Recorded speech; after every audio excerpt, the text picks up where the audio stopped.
নিশিতানাথ প্রেমানন্দে একবার হরি হরি বল বিদায় গো নিশিতানাথ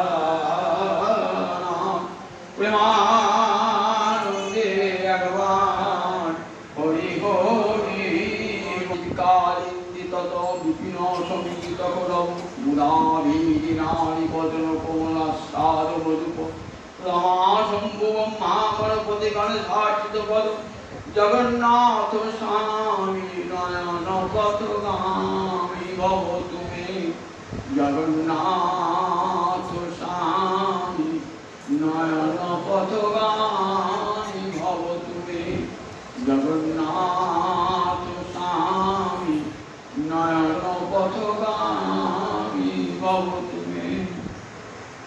জয় নিতাই জয় নিতাই জয় নিতাই। ভক্তবৃন্দের চরণামার কোটি কোটি দণ্ডবত প্রণিপাত।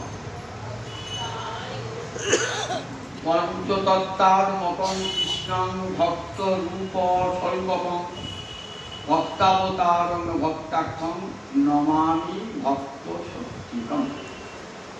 পঞ্চতত্ত্বের প্রণামে আমরা বলে থাকি। ভগবান শ্রীহরি কলিযুগে 5টি তত্ত্বের আবির্ভূত হয়েছে। 5টি তত্ত্ব কি কি? একটি হলো ভক্ত রূপ, একটি হলো ভক্ত স্বরূপ, একটি হলো ভক্তের অবতার, একটি হলো ভক্ত শক্তি, আর একটি হলো পাঁচটা তত্ত্বে ভগবান শ্রীহরি অবতীর্ণ হয়েছে। যেমন ত্রেতায় 4টি তত্ত্বে রাম লক্ষ্মণ ভরত, 4 অংশে বিভক্তে ভগবান আবির্ভূত হলেন। তারপরে কৃষ্ণ বলরাম 2টি অংশে, কলিতে 5টি তত্ত্বে আবির্ভূত হলেন। ভক্ত রূপ, ভক্ত স্বরূপ, ভক্তাবতার, ভক্ত শক্তি আর ভক্তি। পঞ্চতত্ত্বাত্মকং কৃষ্ণং, কৃষ্ণ এই 5টা তত্ত্বই কৃষ্ণের আত্মা, এই পঞ্চতত্ত্বাত্মকং কৃষ্ণ। ভক্ত রূপম, কৃষ্ণ এসেছেন কি রূপে? না ভক্ত রূপে এসেছেন। কলিযুগে কৃষ্ণ এসেছেন ভক্ত রূপে। কি করে বললাম ভক্ত রূপে এসেছেন? কৃষ্ণ তো কখনো নিজে কৃষ্ণ বলে কাঁদতে পারে না। কৃষ্ণ কখনো নিজের নাম ধরে কৃষ্ণ কৃষ্ণ বলে কাঁদতে পারে? কে কাঁদে? ভক্ত কাঁদে। অথচ গৌরহরি কৃষ্ণ হয়েও কাঁদছেন কৃষ্ণ কৃষ্ণ বলে। তাহলে এখানে বলা যায় কৃষ্ণ হয়ে আসেন নাই, এসেছেন ভক্ত হয়ে জগতে জীবের মুখে কৃষ্ণ নাম দেওয়ার জন্য নিজেই ভক্ত হয়ে কৃষ্ণ নাম দিচ্ছেন। নিজের নাম নিজেই দিচ্ছেন ভক্ত হিসেবে। আপনি আচরি ধর্ম জীবে শিখায়। এই আমার মহাপ্রভুর নীতি ছিল যে নিজে আগে আচরণ করব, আচরণ করে জগৎকে শিক্ষাদান করব। আমি আচরণ করি না আর অপরকে বলবো আচরণ করতে, কোনোদিনই তা কেউ পালন করবে না। তাই নিজে কৃষ্ণ বলে কাঁদছেন যাতে জগতের জীবও কৃষ্ণ বলে কাঁদেন। তাহলে ভগবান এসেছেন ভক্ত রূপে। কিন্তু আসল ভক্তের স্বরূপটিকে না বলরাম, তিনি এসেছেন নিত্যানন্দ ভক্ত স্বরূপম। এটা ভক্তের নিজের রূপ, স্বরূপ মানে নিজের রূপ। তাহলে ভক্তের নিজের রূপ হলো প্রভু নিত্যানন্দ। ভক্তের অবতারটাকে তা বলেন শ্রী অদ্বৈত হলেন ভক্তাবতার। ভক্তের অবতার হলেন মহাবিষ্ণু অবতার শ্রী অদ্বৈত। এই মহাবিষ্ণু ভক্তের অবতার, নিত্যানন্দ প্রভু ভক্ত, তার অবতার হলেন অদ্বৈত প্রভু। ভক্ত শক্তিকে, ভক্ত শক্তি হলেন রাধারানী, তিনি এসেছেন গদাধর রূপে। আর আসল ভক্তটিকে, আসল ভক্তটি হলেন নারদ, তিনি শিবাসুর এসেছেন, শিবাসুর এসেছেন। তাহলে 5টি তত্ত্ব হলো। আমরা যখন দেখেন পঞ্চতত্ত্বের মূর্তি, সম্মুখে কে দাঁড়িয়ে আছেন? গৌর। ডান দিকে কে আছেন? সীতা।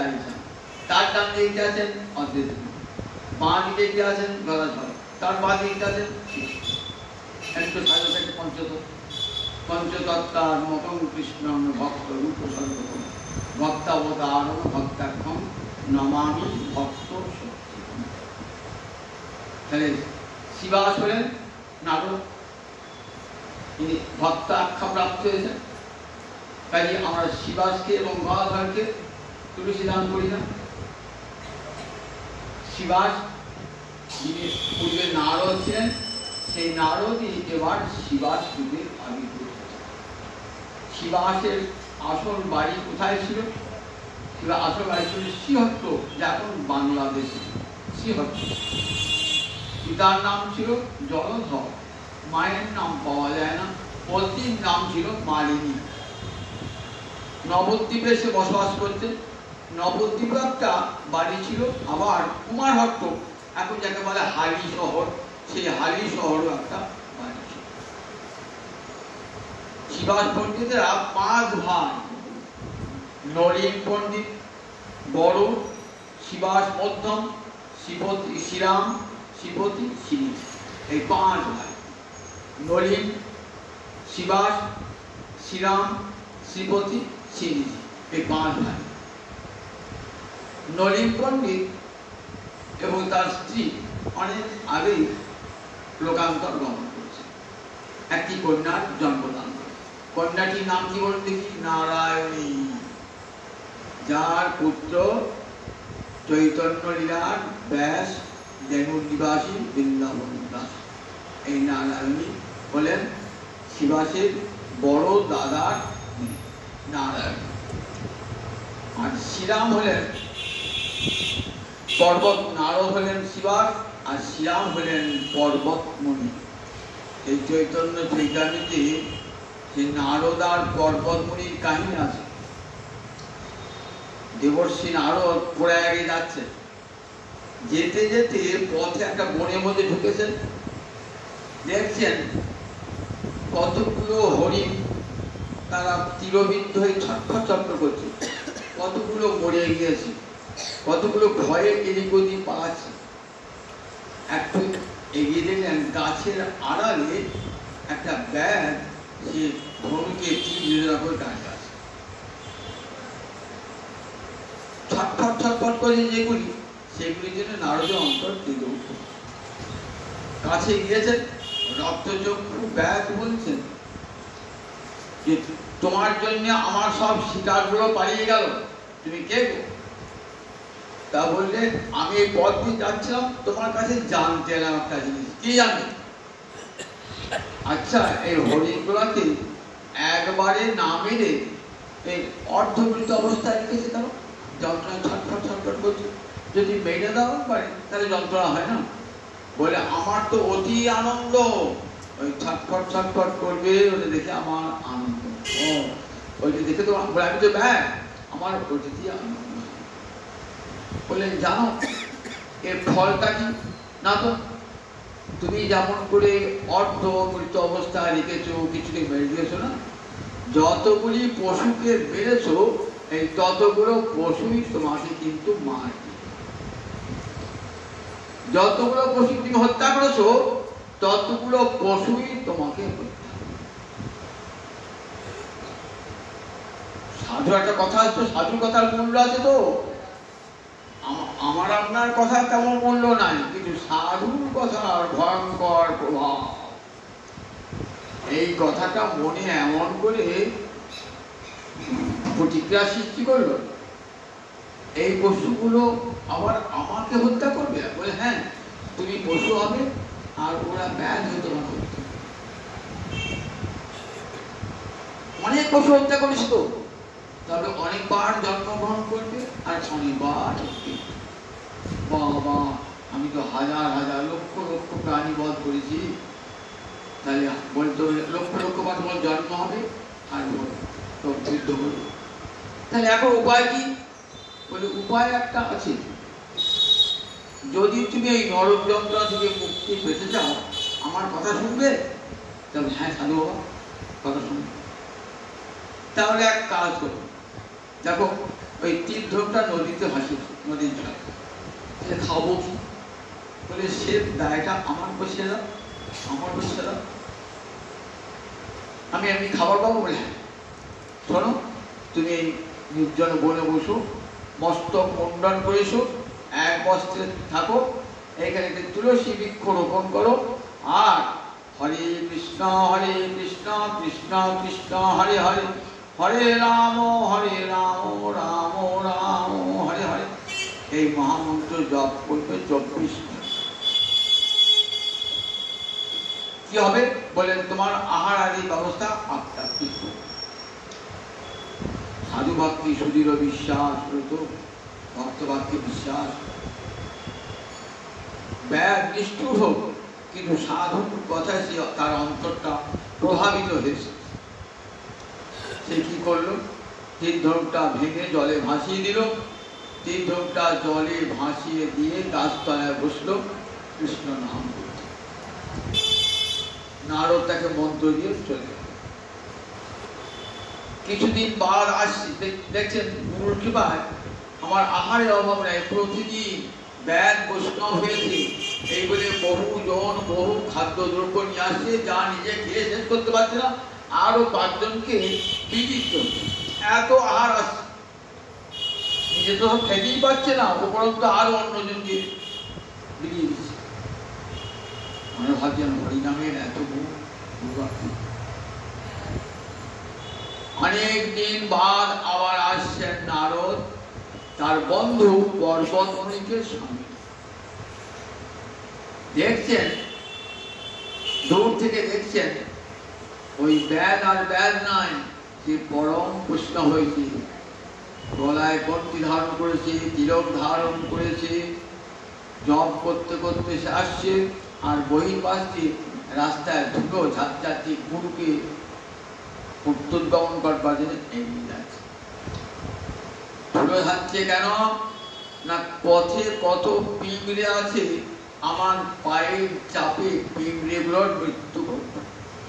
একদিন দেখুন যে হরিণকে বধ করতো, এতটুকু চিন্তা করতো না, আজ একটা পায়ের চাপে পিঁপড়ে মরে যাবে, তার জন্য সে দুপাশের পা দিয়ে ধুলোস্বর সাজা আসে।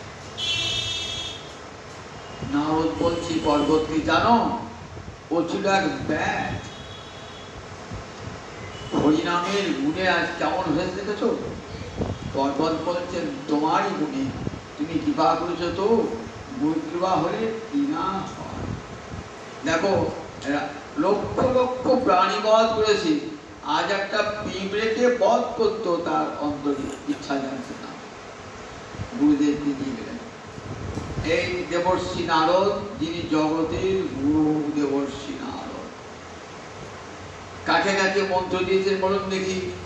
ধ্রুবকে দিয়েছে, প্রহ্লাদকে দিয়েছে 5 বছর বয়সে, প্রহ্লাদকে 5 বছর বয়সে, ধ্রুবকে মায়ের পেটে। আর 2 জন বৃদ্ধ লোককে মন্ত্র দিয়েছে, একজন ব্যাসদেব আর একজন বাল্মীকি, এই 2 জনকে মন্ত্র দিয়েছেন। ব্যাসদেব ভাগবত ফল পেলেন কার হাত থেকে? দেবর্ষি নারদের হাত থেকে। গোবিন্দ দিয়েছেন ভাগবত ফল কাকে? ব্রহ্মাকে। ব্রহ্মা তার নিজের শিষ্য এবং পুত্র নারদকে দিলেন। নারদ এসে তার শিষ্য ব্যাসদেবকে দিলেন, জগৎকে তুমি এই ভাগবত ফল শ্রবণ করাও, এই ভাগবত ফল পান করাও। আর বাল্মীকি কি আদেশ করেছিলেন? তুমি রাম কথা রচনা করো। এই নারদ জগতের গুরু। নারদের কাজ কি? না, নারদের কাজ হলো, নারদ ভগবানের কাছে চেয়ে দিয়েছিলেন যে আমি বৈকুণ্ঠে থাকতে চাই না প্রভু। কারণ তুই বৈকুণ্ঠে থাকবে কেন? তোমার একটা বাক্য আছে, না হম তিষ্ঠামি বৈকুণ্ঠে যোগিনাং হৃদয়ে নচ মদভক্তা যত্র গায়ন্তি তত্র তিষ্ঠামি নারদ। আমি বৈকুণ্ঠে থাকি না, আমি যোগীর হৃদয়ে থাকি না। যেখানে আমার ভক্ত আমার নাম কীর্তন করে আমি সেখানেই থাকি। প্রভু, আমি কোনো সময় তোমার বিরহ চাই না, আমি চাই সব সময় তুমি আমার কাছে থাকো। তাই উপায়, তোমার বিনা যন্ত্রে যেন তোমার নাম গাইতে পারি। অনুক্ষণ 24 ঘন্টা নাম গাইছেন। জগৎ রময়তী আতুরাঙ্গে জগৎ, যে জগৎ আতু অর্থাৎ বহির্মুখ জীব সংসার জ্বালায় যারা তপ্ত হচ্ছে তাদের অন্তরে শান্তি দান করছেন হরিনামের কৃপাবাড়ি সিঞ্চন করে। সর্বত্র তিলক পরিভ্রমণ করছেন, তিলক পরিভ্রমণ হরিনাম দিচ্ছেন। রময়তী আতুরাঙ্গে জগৎ বিরাজন্তে হরি গুণগান করছেন। হরে কৃষ্ণ কৃষ্ণ কৃষ্ণ হরে হরে, হরে রাম রাম রাম হরে হরে। ব্রহ্মা বলেছেন নারদকে এই হরিনাম মহামন্ত্র জীবের মুক্তির দ্বার। তাই জগৎজী কৃষ্ণান হরিনাম নারদ। সেই নারদই আবার কলিযুগে এলেন শিবাস পণ্ডিত। তাই শিবাসঙ্গনী আমার মহাপ্রভুর মহাপ্রকাশ। এই শিবাসঙ্গনী মহাপ্রভু কখনো শিবাস অঙ্গন ছাড়া হন না। শিবাস বলেছে, শিবাস আমি তোমার অঙ্গনে সব সময় নৃত্য করব। 4 জায়গার মধ্যে 4টে জায়গা, শিবাসের অঙ্গন, সচিমায়ের রন্ধন, নিত্যানন্দের নর্তন, রাঘবের ভবন। এই 4 জায়গায় আমার মহাপ্রভু সব সময় বিদ্যমান। আজ সেই শিবাসঙ্গন রয়েছে, সেই শিবাসঙ্গন আমার মহাপ্রভু আজও নৃত্য করে। শিবাসে বলেন যে শিবাস আমি তোমার গিয়ে সন্ন্যাস গ্রহণ করবো। শিবাস কাঁদছেন, বলছেন শোনো শিবাস দুঃখ করো না, আমি তোমার এই অঙ্গনে আমি নিশ্চয়কাল থাকি। এই শিবাস তার জীবনের প্রথম দিকে শিবাসের অত্যন্ত উদ্ধত অবিনীত এবং ধর্মবিশ্বাস ছিলেন না। যখন 1500 বছর বয়স তখন একদিন রাত্রি স্বপ্ন দেখছেন যে এক মহাপুরুষ আবির্ভূত হয়েছে। স্বপ্নে বলছেন শিবাস মানব জীবনটা ভগবত সেবার জন্য, কিন্তু এমন করে মানব জীবনটা কাটিলে একবারও ভগবানের সেবা করলি না। তোর পরমায়ু আছে আর 1টি আজ থেকে 1টি বছর। ঘুম ভেঙে গেল, মনে লেগে গেল ভাবি আর 1 বছর তো বাঁচব, তাহলে উপায় কি? মহাপুরুষ বলে গেলেন যদি বাঁচতে চাও তাহলে কৃষ্ণ চরণ ভজনা কর। শিবাস পণ্ডিত ছিলেন, পুরাণ পাঠ করতে করতে নারদ পুরাণ পড়লেন। নারদ পুরাণ করতে দেখলেন যে হরের নাম হরের নামই গভীর বলুন করো নাস্তেব্য নাস্তেব্য নাস্তেব্য গতির কথা। কলিতে একমাত্র হরিনাম, এই হরিনাম ছাড়া আর বাঁচবার অন্য কোনো উপায় নেই। এই হরিনামকে সম্বল করলেন। করতে করতে প্রায় 1টা বছর অতিক্রান্ত হচ্ছে। তখন নবদ্বীপের কাছে পণ্ডিত দেবানন্দ বড় পণ্ডিত, তিনি ভাগবতের ব্যাখ্যা করতেন নানান ভাবে, খুব খ্যাতি, খুব নাম, খুব যশ, কিন্তু ভক্ত ছিলেন না মোটে। শাস্ত্রে বলেছেন না, যত বড় পণ্ডিত হোক যদি হরিভক্তি না থাকে তাহলে তার মুখে কখনো ভাগবত শ্রবণ করো না। তার মুখে ভাগবত শ্রবণ করলে পারমার্থিক জগতে কল্যাণ তো হয়ই না, উপরন্তু অমঙ্গল হয়। কেমন? সর্বশ্রেষ্ঠ যথা সর্বশ্রেষ্ঠ অবৈষ্ণব মুখোৎকীর্তন পুতং হরিকথামৃতং শ্রবণং নৈব কর্তব্যম। অবৈষ্ণবের মুখে যদি হরিকথা শ্রবণ করো তাহলে তাতে কোনো ফল হবে না। দুধ খেলে শরীর সুস্থ হয়, নিরোগ হয়, রোগ মুক্ত হয়, কিন্তু সাপে খাওয়া দুধ যদি কেউ খায় তার মৃত্যু হয়ে যায়। ঠিক তেমনি অবৈষ্ণবের মুখে যদি হরিকথা শোনেন তাহলে পারমার্থিক জগতে সর্বনাশ নেমে আসে। দেবানন্দ তার ঠিক নিজের মনের মতো শিষ্য ছাত্রদিকে নিয়ে পাঠ করতেন, তারা কেউই ভক্ত ছিল না। তখন মনে হলো একদিন শ্রীমদ্ ভাগবত শ্রবণ করে। প্রহ্লাদের চরিত্র পাঠ হচ্ছে। প্রহ্লাদ কত দুঃখ কত বেদনা পেয়েছেন নিজের পিতার কাছ থেকে, তথাপি প্রহ্লাদ মুখে কৃষ্ণ নাম ছাড়েন না। এত দুঃখ এত কষ্ট, প্রহ্লাদ কৃষ্ণ নাম ছাড়েন না। সেই প্রহ্লাদের কথা শুনতে শুনতে অজ্ঞান হয়ে পড়েছেন, অর্থাৎ মৃত্যুকালে উপস্থিত হয়েছে। দেবানন্দ পণ্ডিতের ছাত্ররা ভাবছেন বাবা এই উৎপাত কোত্থেকে, প্রেম বিকারে লুকিয়ে পড়েছে, জ্ঞান হারা হয়ে পড়েছে। তখন তাকে চ্যাংদোলা করে তুলে নিয়ে সভার বাইরে নামিয়ে দিল। সেই সময় কে যেন এসে একটি চপেটাঘাত করে গালে চড় দিয়ে তার জীবন ফিরিয়ে দিল। তখন কিন্তু মহাপ্রভু আবির্ভূত হন নাই, দেবানন্দ পণ্ডিত পাঠ শুনছেন, কারণ মহাপ্রভুর বয়সে অনেকটাই বড় ছিলেন শ্রীবাস পণ্ডিত। মহাপ্রভু আবির্ভূত হওয়ার পর শ্রীবাস পণ্ডিতকে বলছেন, দেখ শ্রীবাস, তোর মনে আছে সবার সাক্ষী বল, তুই কেমন করে তুই পরমায়ুটা পেলি? তখন শ্রীবাস সবার সাক্ষী নিজের পরমায়ু প্রাপ্তির কথা বললেন। কে তোকে স্বপ্নে দেখা দিয়েছিল বলতে পারিস? বলে এক মহাপুরুষ। বলেন আমি সেই মহাপুরুষ স্বপ্নে তোকে দেখা দিয়েছি। দেবানন্দ পণ্ডিতের সভা থেকে যখন বাইরে তোকে ফেলে দিয়েছিল, তখন কে তোকে চপেটাঘাত করেছিল মনে আছে? এক মহাপুরুষ। বলে আমি সেই মহাপুরুষ। তখন মহাপ্রভু আবির্ভূত হন। শিবাসের আঙিনায় শিবাসেরা চার ভাই পরম ভক্ত ছিল, হরিনাম করতেন। যারা পাষণ্ডী ছিল, তখন নবদ্বীপ, গোটা নবদ্বীপ কৃষ্ণ বহির্মুখ, এত পণ্ডিত রয়েছে, কিন্তু কোন পণ্ডিত হরিনাম করতেন না, হরিভক্তি জগৎকে শোনাতেন না। তারা ব্যাকরণ ন্যায়শাস্ত্র এই নিয়ে চুলচেরা বিচার করতেন, কিন্তু কোথাও হরিনামের গন্ধমাত্র ছিল না। একমাত্র অদ্বৈতাচার্য ঘরে বসে বসে ভয়ে ভয়ে গীতা ভাগবত পাঠ করতেন।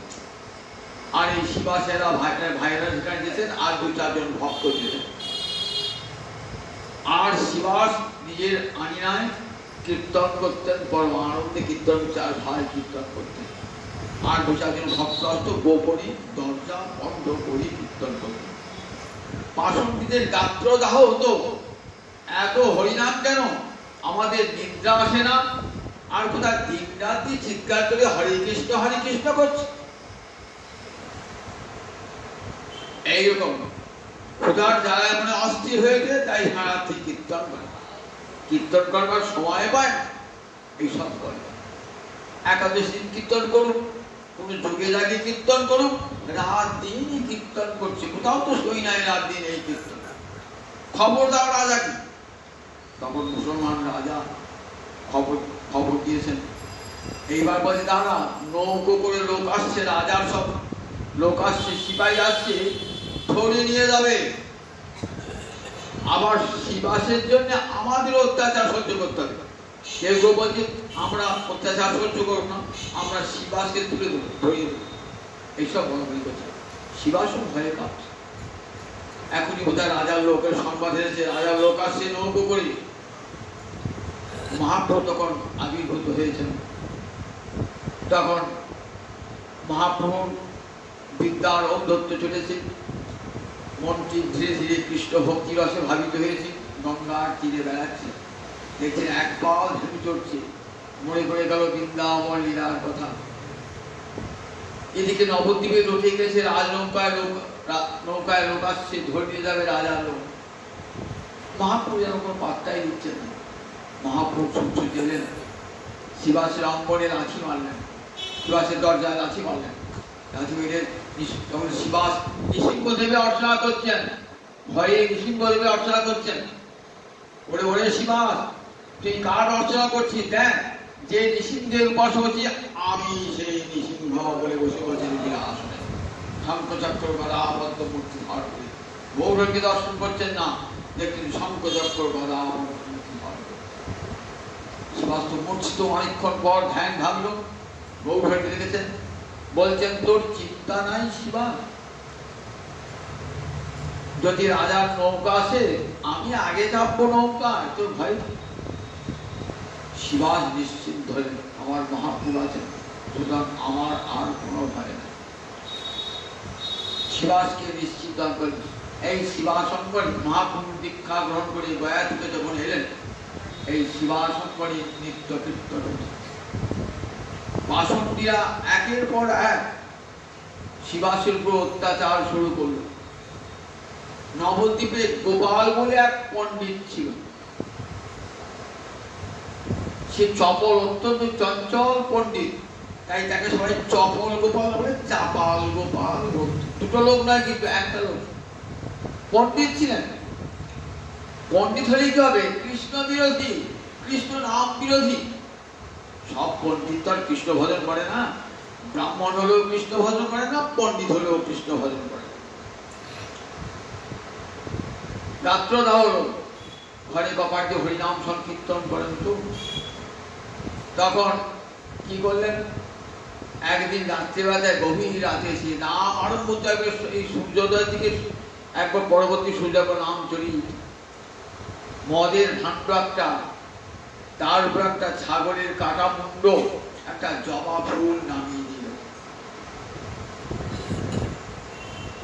সকাল উঠে দেখছেন সুভাষ পণ্ডিত যে বাড়ির দরজায় একটা জবা ফুল, একটা মদের হাঁড়ি আর একটা ছাগলের কাটা মুন্ড রয়েছে।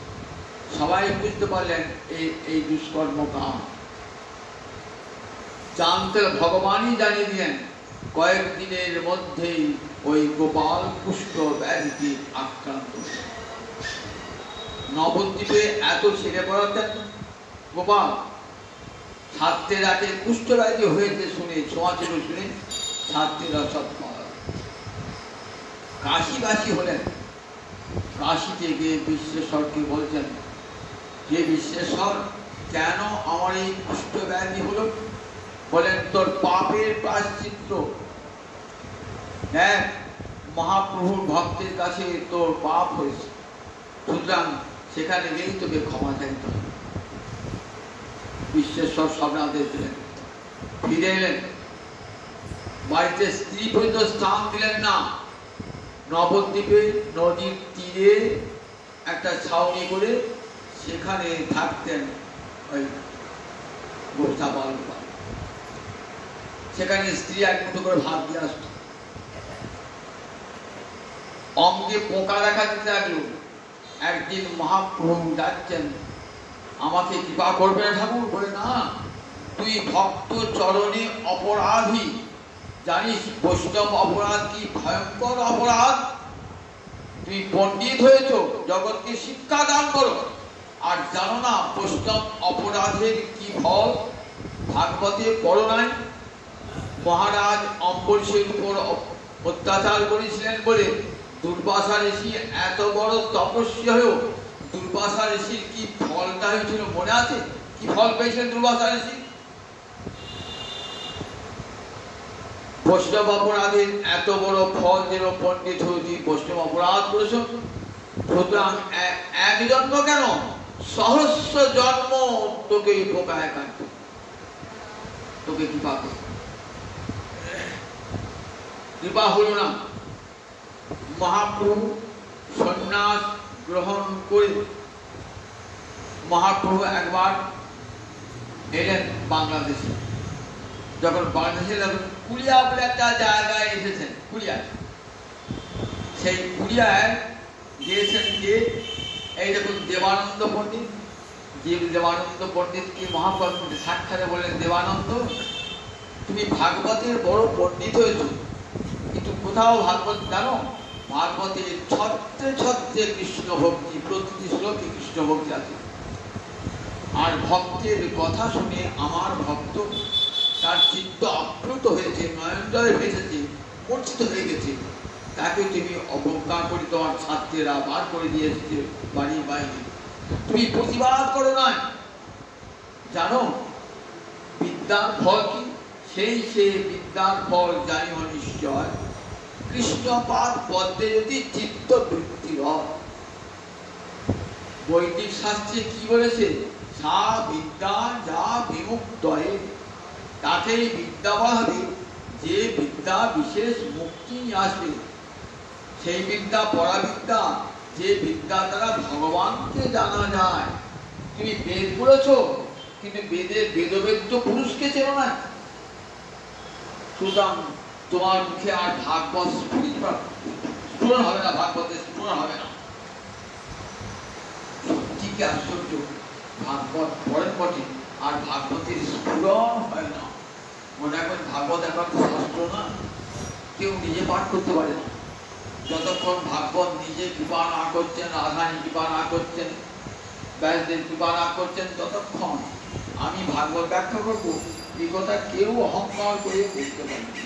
তোমার ভাগবত যদি আপনা আপনি স্ফূর্তি প্রাপ্ত হন, তবেই ভাগবত ব্যাখ্যা হন। তুমি অহংকার দর্শন করিয়েছো, প্রদর্শন করেছো, তোমার মুখ দিয়ে আর ভাগবতের বাণী স্ফুরিত হবে না।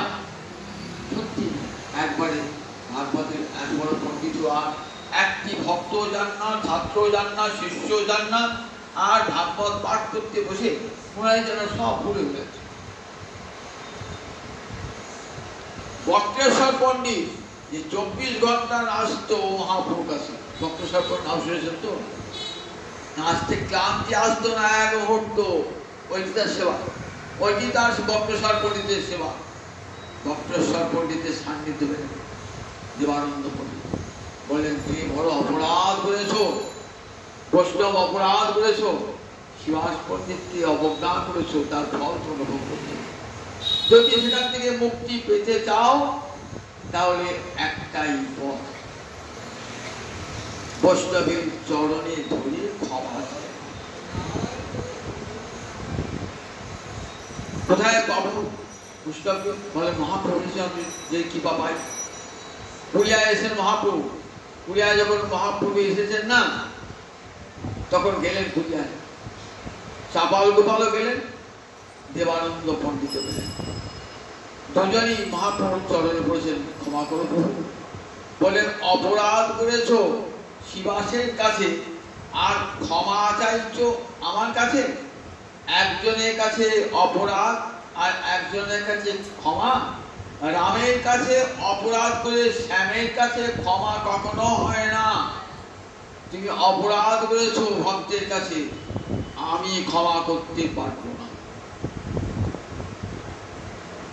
তখন শিবাস পণ্ডিতের চরণে গিয়ে পড়েছেন, দেবানন্দ পণ্ডিত করেছেন, চাপাল গোপাল করেছেন। শিবাস পণ্ডিত ভগবত ভক্ত, সব সময় ক্ষমাশীল। ক্ষমা করা তো দেব ধর্ম, এটা ভক্তের থাকে। ভক্ত কখনো কারো অমঙ্গল করেন না, কাউকে অভিশাপ পর্যন্ত দেন না। যার জন্য কি বলেছেন মহারাজ অম্বরীশ, অহো অনন্ত দাসানাং মহত্তং দিষ্টমদ্যমে কৃতাগসবি যদ রাজন মঙ্গলানি সমীহসে। অহো আজ দেখলাম অনন্ত দাসের কি মহিমা, অর্থাৎ কৃষ্ণ ভক্তের কি মহিমা। আমি তোমাকে পুড়িয়ে মারতে চেয়েছিলাম, আর সেই তুমি আমাকে সুদর্শনের হাত থেকে রক্ষা করলে। ভক্তের স্বভাবই কেউ আঘাত করলে ভক্ত তাকে প্রত্যাঘাত করেন না। এটাই তো ভক্তের স্বভাব, বৈষ্ণবের স্বভাব। হরিদাসকে 22টা বাজারে বেত্রাঘাত করছেন তো, আর হরিদাস কি করছেন? আমাকে যারা আঘাত করছে গোবিন্দ তাদের তুমি মঙ্গল করো, তাদের যেন কোনো অমঙ্গল না হয়। এসব জীবের কৃষ্ণ করহ প্রসাদ, মোর দ্রোহে কবু নহে তাদের অপরাধ। দেখো আমার প্রতি দ্রোহ করার জন্যে তাদের যেন কোনো অপরাধ না হয়, তাদেরকে তুমি কৃপা করো। জড়িয়ে ধরলেন ওই কুষ্ঠ ব্যাধিগ্রস্ত গোপাল। গোপাল এক মুহূর্তে রোগ থেকে মুক্তি লাভ হয়। বলেন দেখো, যে মুখে করিয়াছ তুমি বৈষ্ণব নিন্দন, সেই মুখে করিবে তুমি বৈষ্ণব বন্দন। যে মুখে তুমি বৈষ্ণব নিন্দা করেছ, সেই মুখে তুমি বৈষ্ণব বন্দনা করবে। নাম হয়ে গেল দেবকী নন্দন দাস। দেখবেন আজও দেবকী নন্দনের বৈষ্ণব বন্দনা আমরা করি, দেবকী নন্দনের বৈষ্ণব বন্দনা কত বড় পরিবর্তন হল। আর দেবানন্দ পণ্ডিত, তারও কেমন দেখুন দেবানন্দ পণ্ডিতেরও পরিবর্তন হয়ে গেল। দেবানন্দ পণ্ডিত তার জীবনে পরিবর্তন হয়ে গেল। এইবার তিনি ভাগবতের স্ফোর, ভাগবতের ব্যাখ্যা করছেন, অপূর্ব ভক্তির ব্যাখ্যা। জগৎকে শিক্ষা দিয়ে যখন যেন বৈষ্ণব অপরাধ না। মহাপ্রভু সন্ন্যাস গ্রহণ করে চলে গেছেন। শিবাস আর নবদ্বীপেই থাকবেন না। এই শিবাসঙ্গনে শীত যখন মনে পড়ে তখন মনটা বিষাদে হয়ে যায়। যার দেখেছেন মহাপ্রভুর কি ক্ষমতা, নারায়ণী তার ভাতুষ্পত্তি একটা শিবাস মানুষ করতেন। তখন শিবাস 4 বছর মেয়ে নাচছে, মাথায় হাত দিয়ে বলছে, নারায়ণী একবার কৃষ্ণ বলে কাঁদবি না? নারায়ণী কৃষ্ণ কৃষ্ণ বলে কাঁদতে কাঁদতে একবারে মূর্ছিত হয়ে গেল নারায়ণ। মহাপ্রভু ভক্তাবশেষ কাকে দিতেন? ওই নারায়ণীকে দিতেন। বলতেন আলবাটি, আলবাটি মানে পানের পিঠ ফেলে যেটা, পানির চর্বিত তাকে আলবাটি বলা হয়।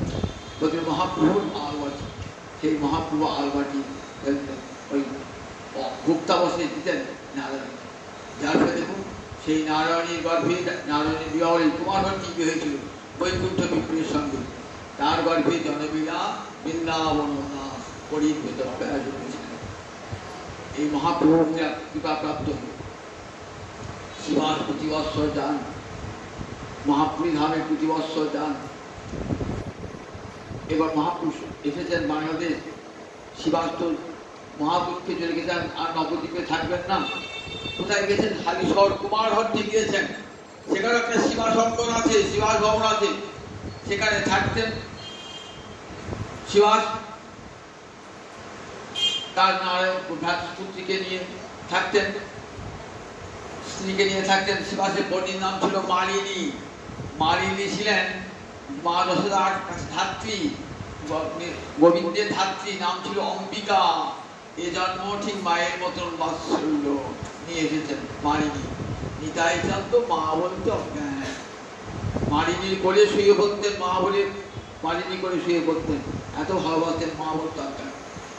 নিতাই চাঁদ এসে থাকতেন কোথায়? ওই শিবাসঙ্গনী থাকতেন, মালিনীর কাছে থাকতেন। একবার একটা বাটি হারিয়ে গেল, কাগেতে নিয়ে গেছেন ঘিয়ের বাটি, গোবিন্দ সেবায় লাগে। কারণ ভাবছেন শিবাস পণ্ডিত তীব্র ভৎসা করবেন, তো মালিনী খুব বিষণ্ণ মনে, মা তুই এত বিষণ্ণ মনে বিষাদ করো। তবে জানিস ঘিয়ের বাটিটা নিয়ে গেছে, পণ্ডিত এসে খ্যাক খ্যাক করবে। ও এই তো আচ্ছা, এখন আমি ঘিয়ের বাটি দিচ্ছি। কাক নিয়ে তো হয়ে কাক এখনই বাটি দিয়ে দাও। কাককে বলছেন, কাক থেকে উড়ে এসে বাটিটা দিয়ে চলে গেল। দেখালেন নিতাই চাঁদ কত অলৌকিক শক্তি। নিতাই চাঁদ বিবাহের করো এই শিবাসঙ্গনী করেছে। কুমারহট্টে কাঁদছেন, ঘরে বসে বাবাটি কাঁদছেন। আমার ঠাকুর, আমার অঙ্গনে নৃত্য করা ঠাকুর, অদ্বৈত বলল আমার ঠাকুর গৌর হলে চলে গেল, নবদ্বীপ আধার করে থাকবে কি করে নবদ্বীপে, আর দেখতে পাবো না। এই বলে কাঁদছেন নয়ন জলে মুখ ভাসে। মহাপ্রভু এসেছেন পানিহাটি, পানিহাটি থেকে এসেছেন একবারে কুমারহট্ট। এই কুমারহট্ট মহাপ্রভুর গুরুবাড়ি। ধ্যান করতে বসেছেন, মহাপ্রভু ধ্যান করছেন। ধ্যান করতে করতে ধ্যানের ফল একবারে নয়ন সমক্ষে গৌরাঙ্গ হরি। ধ্যানের ফল আনন্দের সীমা নাই। তোমারই চরণ ধ্যান করছিলাম, আর তুমি আমার আজ নয়নের সমক্ষে এসেছো। প্রভু তুমি আমার কত আদরের ধন। শশক ব্যাগছে মহাপ্রভুকে উত্তম আসনে বসিয়েছেন। উত্তম আসনে বসে একদিন যেন বলছেন, আচ্ছা শিবাস, তুমি তো কিছুই করো না, তোমার এত বড় সংসার চলবে কিসে? সংসারী লোকদের ধর্মে কিছু ধন উপার্জন করতে হয়, নাহলে সংসার চলবে কেমন করে? তুমি দেখো পূজা যাও করো না, সন্ন্যাসও নাও নাই, তাহলে তোমার সংসারটা চলবে কি করে? তার সন্ন্যাস নাও বলে সন্ন্যাসাকে হতো, সন্ন্যাস হতে পারবো না, তাহলে কি করবে? তাহলে কিছুই করবো না প্রভু। হাতে 3টে তেলে 1 2 3। কি অর্থ ইহার? তা বলেন আমি 1 দিন 2 দিন 3 দিন উপবাস করে থাকবো। 3 দিনের দিন যদি অন্ন না মেলে তাহলে ঘর বেঁধে গঙ্গার জলে আত্মবিসর্জন। কি বললি শিবাজ? শোন, লক্ষ্মীরও কোনো অভাব ঘটবে, হয়তো লক্ষ্য ভিক্ষা করবে, জানিস শিবাজ তোর কোনোদিন অভাব হবে না। লক্ষ্মী তোর ঘরে লক্ষ্মী নারায়ণের সেবা করতেন, শিবাজের আরাধ্য দেবতা ছিল লক্ষ্মী নারায়ণ, তোর ঘরে কোনোদিন অভাব হবে না। জানিস আমি গীতায় কি বলেছি? অনন্যাস চিন্তন্তমাং যেদনা পর্যুপাসতে তেষাং নিত্যাভিযুক্তানাং যোগক্ষেমং বহাম্যহম। গীতায় ভগবান অর্জুনকে বলছেন, যারা অনন্য মনে আমার চিন্তা করে সব সমান, পর্যুপাসতে মানে কায় মনোবাক্যে আমাকে যারা ভজনা করে, নিত্য অভিযুক্ত সব সময় 24টি ঘন্টা, তাদের যোগ এবং ক্ষেম আমি বহন করি। যোগ মানে অপ্রাপ্ত বস্তুর প্রাপ্তি, ক্ষেম মানে প্রাপ্ত বস্তুর রক্ষণ। অর্থাৎ এক কথায় ভক্তের সব কিছু গ্রাসাদ সাধনে সমস্ত ব্যবস্থা আমি করে থাকি। আমরা ভক্ত মানে অর্জুন বিশ্বের কথা শুনেছেন তো? আরও একটি কাহিনী আছে, আমরা দেখতে পাই জগন্নাথের ভক্ত। এই ভক্তের নাম ছিল গীতা পণ্ডা। সারা সমগ্র গীতাটা তার সব সময় পড়া, তার কথায় লেখা গীতা, দিন রাত্রি গীতা পড়তেন। গীতা প্রতিদিন আর বহু লোক শুনত। সংসারে এত অভাব, স্ত্রী, এক পুত্র, 2 কন্যা, সংসার চলে না। আবার দুর্ভিক্ষ দেখা দিয়েছে, কিন্তু খেয়াল নাই, গীতা পাঠ করে যান আর নয়ন জলে ভাসেন। কখনো গীতা পাঠ করতে করতে নৃত্য করে। দুর্ভিক্ষ লেগেছে, স্ত্রী বলছেন, দেখো ঘরে তোমার, তুমি না খাও, তোমার ছেলে মেয়ে এরা না খেয়ে থাকবে কেমন করে? চিন্তা হয় না? কি করতেন? গীতা পাঠ করবার যেটুকু সময় থাকতো ভিক্ষা করতে পারতেন। ভিক্ষা করি, চাল মিলতো, মিলতো না, যা মিলতো গোবিন্দের সেবা লাগিয়ে দিয়ে বদল করতেন। দুর্ভিক্ষ, ভিক্ষাও মেলে না। রাজার মতো লোকেরই অবস্থা দারিদ্র এসে উপস্থিত, তাহলে একদিন দরিদ্র লোকের অবস্থা বুঝুন একবার। তখন বলছেন, দেখো, নিজের স্ত্রীকে বলছেন, দেখো গীতাবানকে বিশ্বাস করে দেখো, ভগবান বলছে অনন্যাস চিন্তন্তমাং যেদনা পর্যুপাসতে। ভগবান ঢুকিয়ে দেবেন। বই দেখি তালপাতার বইটা নিয়ে কি করছেন, সেখানে নখের আঁচলে চিড়ে দিলেন, 3 বার চিড়ে দিলেন। কি করলেন? কি করি তুই? কেঁদে উঠলেন, খুব অন্তর দুঃখ, ঘরে কপাটি সেজে ঢুকে আর করি না। অনেকক্ষণ পর দেখছেন জগন্নাথ বিগ্রহ থেকে গোপাল মূর্তি বেরিয়েছেন, নানাবিধ খাদ্য দ্রব্য নিয়ে এসে বসেছেন, গোপাল ঠাক ঠাক করছেন। স্ত্রী জেগে আছেন, বেরিয়ে এলেন, দেখছেন একটা সুন্দর ফুটফুটে ছেলে এসেছে, এসে প্রচুর খাদ্যদ্রব্য নিয়েছে ঝাড়ি করে। বলছে, নাও তো এগুলো, নাও, আমি দিয়েছি। নিয়ে যাচ্ছেন, দেখছি শেষের দিকে তাকিয়ে তাকিয়ে দেখছেন সব খাদ্যদ্রব্য একটা একটা করে নিয়ে গিয়ে ঘরে পড়ছে, শেষ আর হচ্ছে না, শেষ আর হচ্ছে না। শেষে বলছেন, শোনো, তুমি তো চলে যাচ্ছ, আমি যা আমার কাজ আছে, দেখো তুমি কোথেকে পেলে? তারপরে জগন্নাথ মন্দিরের পাশে জানো তো আমার পণ্ডিত একটা বন্ধু আছে, খুব বড় লোক, সে বড় পাঠিয়ে দিল এই পণ্ডিতের জন্য। আমি বইয়ে নিয়ে এলাম, বইয়ে নিয়ে এলাম। বইয়ে নিয়ে এসছেন তো, তা তোমরা খেয়ে যাও, এত পরিশ্রম হয়েছে। বলে, খেতে পারবো না, এই জীব চেরা, জীব আমরা চেরা, জীব চেরা তো রক্ত বার হচ্ছে, খেতে পারবো না। চলে গেলেন। স্বামী ঘটাচ্ছেন, স্বামীকে উঠিয়ে বলছেন, শোনো শোনো, দেখো দেখো একটা ফুটফুটে ছেলে কত খাদ্যদ্রব্য দিয়ে দেখো। ঘরে দেখছেন বাপ ওই মা রাশি রাশি খাদ্য সমান দিয়ে দিয়ে গেল। এত সুন্দর ছেলে জানো। আবার বললাম, দিয়ে দাও। বলে, না, আমার জীবটা চেনা। বলি, হ্যাঁ জীব চেনা? দেখো তুমি একান্ত করেছো, ওই যে গীতা তো ভগবানের বাণী, জিহ্বা দিয়ে বাণী বার হয়, সেই জিহ্বা ছিঁড়ে দিয়েছো তুমি, জিহ্বায় নকি আসছি। ভোজন করে যখন যাচ্ছেন, জগন্নাথকে দর্শন করতে নয়ন জলে ভাস মারতেন, দেখছেন জগন্নাথের অধরের উপর এই 3টে দাগ, চেরা দাগ 3টে, জগন্নাথের ঠোঁটের কাছে 3টে চেরা দাগ। নয়ন জলে ভাসছেন, স্ত্রীও ভাবছেন, ছি ছি, আমি কি অপরাধ করেছি। গীতা যে ভগবানের শরীর, গীতা বাক্যে আঁচড় কাটলে ভগবানের অঙ্গের আঁচড় কাটা। শিবাস, তোর কোনোদিন অভাব হবে না, জানিস আমার ভক্তের কোনোদিন অন্য অভাব হয় না। শিবাসকে বলছেন, যখন ফিরে আসছেন শিবাস কি বলছেন, শিবাস আমার মায়ের কাছে থেকো, আমার মাকে সান্ত্বনা দিও, যেন মাকে বলো মা যখন রান্না করে এখন খাবার দেন আমি গিয়ে ফিরে আসি। শিবাস এসে মাকে কত সান্ত্বনা দিতেন, কত কথা শিবাসের, সব 1 ঘন্টা বলে শেষ হয় না, ঠাকুরের আলোচনা হলেই পারে। যাই হোক, শিবাস পণ্ডিত এই কৃষ্ণপক্ষের আষাঢ় মাসের কৃষ্ণপক্ষের দশমীতে ইহলোক ত্যাগ করেছেন শিবাস পণ্ডিত।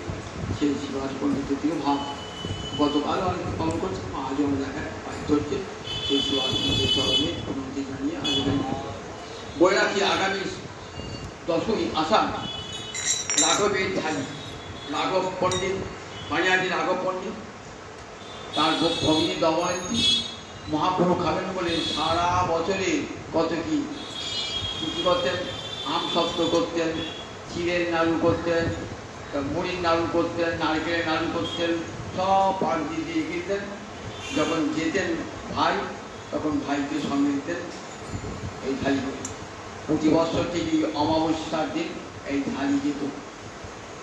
আমরাও সেই প্রবর্তন করেছি এই কয়েক বছর ধরে। আগামী 10 তারিখে মহাপ্রভুর কাছে নিয়ে যাব, যার যেমন সামর্থ্য তেমনি নিয়ে আমার বাড়িতে 5টার সময় হাজির হবেন। ওখান থেকে কীর্তন করতে করতে আমরা গৌহরির কাছে পৌঁছাবো এবং ঝাড়ি নামিয়ে দেবো ওদের সেবায়তের কাছে। বিশুর সঙ্গে যোগাযোগ করবেন, কখন কীভাবে কী করতে হবে না করতে হবে বিশু সব আমাদের বলবেন 5টার সময়। আগামী 10 তারিখ বুধবার দিন, বুধবার। আর বৃহস্পতিবার দিন কুণ্ডিচা মার্জন, ওই মন্দির ঝাঁটা নিয়ে মন্দির মার্জনা করছিল সবাই গান করতে করতে। কারাজি আমার ব্রহ্ম ধোয়া চলো কৃষ্ণ সাজাই গিয়া কীর্তন করতে করতে এই নাগ মন্দির ঝাঁট দেবেন। পরের দিন রথযাত্রা। জয় জয় জয় জয়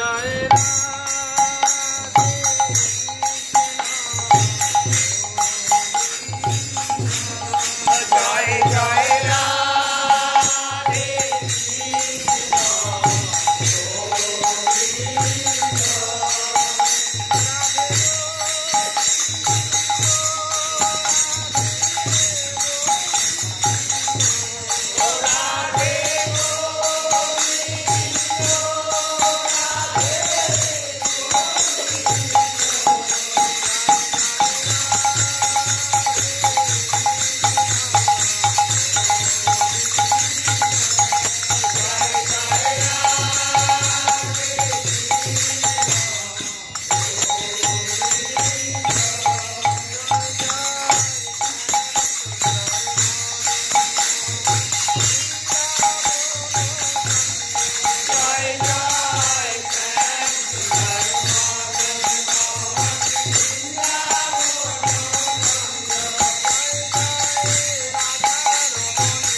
হে